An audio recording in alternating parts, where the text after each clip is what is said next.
So why did the final cut fail to live up to the expectations that Pink Floyd wanted after the release of The Wall? Pink Floyd is a band that is known for producing some of the greatest rock albums of all time.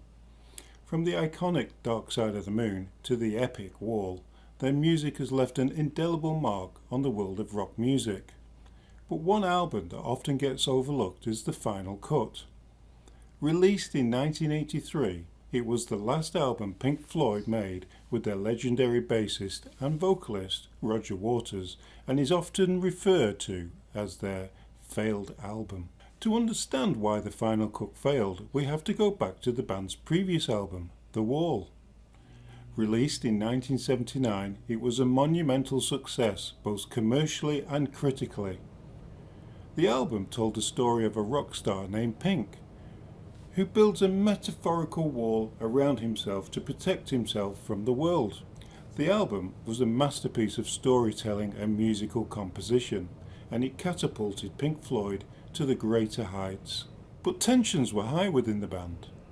During the recording of the final cut, Roger Waters was one of the driving forces behind The Wall and had become disillusioned with the world around him. He was deeply critical of the government's policies, particularly their handling of the Falklands War, and he wanted to make an album that was a political statement. And so the final cut was born.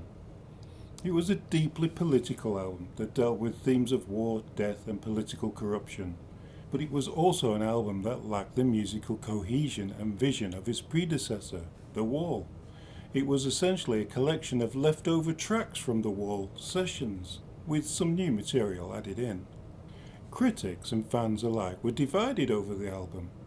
Some praised it for its political commentary and the raw emotions in Waters' lyrics, while others felt that the album lacked the musical depth and innovation of Pink Floyd's earlier work. And ultimately, the final cut failed to live up to high expectations set by The Wall. It was a commercial disappointment, and it marked the end of an era for Pink Floyd. Waters would leave the band shortly after the album's release, and the remaining members would go on to make music that was more focused on musical experimentation than political commentary. And so, the final cut remains a testament to the complex and often aggravated relationships between the band, and the reminder that even the greatest of bands can stumble from time to time.